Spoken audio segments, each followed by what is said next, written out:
या प्रदेश प्रेमालाच एक विशाल परिमाण मिळतं, ते देशप्रेमाचं, मातृभूमीच्या ओढीचं. तिच्यापासून दुरावलेल्या एखाद्या जीवाला तर ते व्याकुळच करतं. स्वातंत्र्यवीर सावरकरांना अंदमानातल्या कारावासात मातृभूमीचा विरह सोसेना.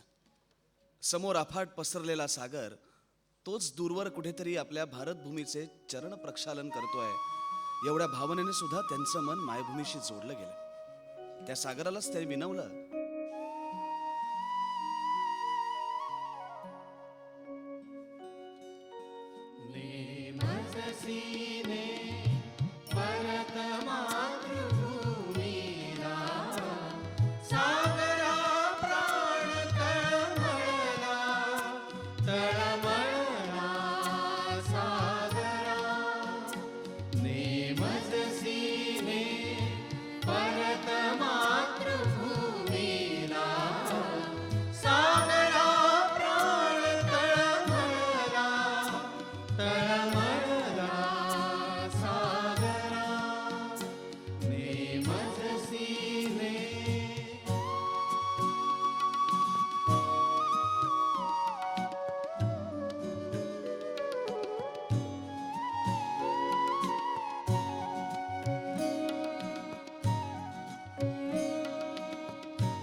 जगदनुभव योगे बनुनी मी तव अधिक शब्द उद्धरणी मी येईन त्वरे कतून सोडिले तिजला सागरा प्राण तळमळला तळमळला सागरा नेमजसी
सावरकरांनी आपली तगमग व्यक्त केली ती समोरच्या अफाट सागरापाशी, एका विशाल निसर्ग रूपापाशी.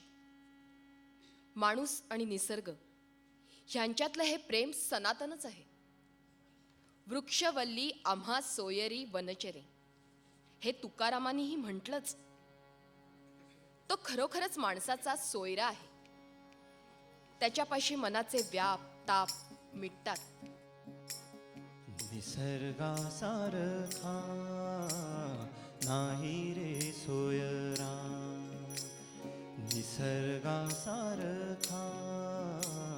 नाही रे सोयरा. गुरु सखा बंधू माय बाप, माय बाप. निसर्गासारखा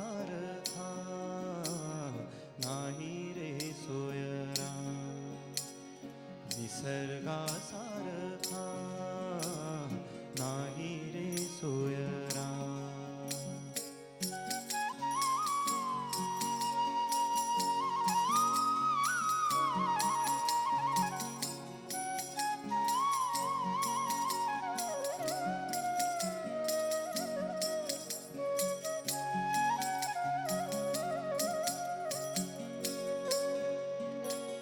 त्याच्या संगतीत हिटतो संदेह, त्याच्या संगतीत हिटतो संदेह. वितळतो शोभ माया मोह, त्याच्या संकीर्तनी मुरविता देह, त्याच्या संकीर्तनी मुरविता देह. भेटतो उजेड अंतर्बाह्य, अंतर्बाह्य. निसर्गासारखा नाही रे सोयरा, निसर्गासारखा नाही रे सोयरा.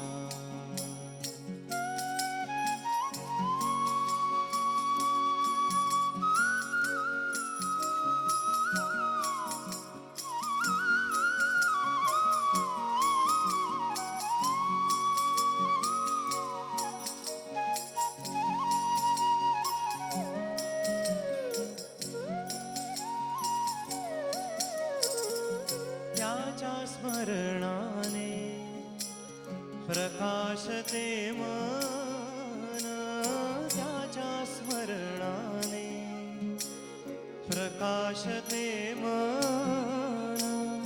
उजळते जग क्षणकाली, क्षणकाली. उजळते जग क्षणकाली. स्थिरावते पुन्हा चळलेले चित्त, स्थिरावते पुन्हा चळलेले चित्त. पुन्हा मूळ वाट पायाखाली, पायाखाली. निसर्गासारखा नाही रे सोयरा. गुरु सखा बंधू माय बाप, माय बाप. निसर्गासारखा नाही रे सोयरा, नाही रे सोयरा, नाही.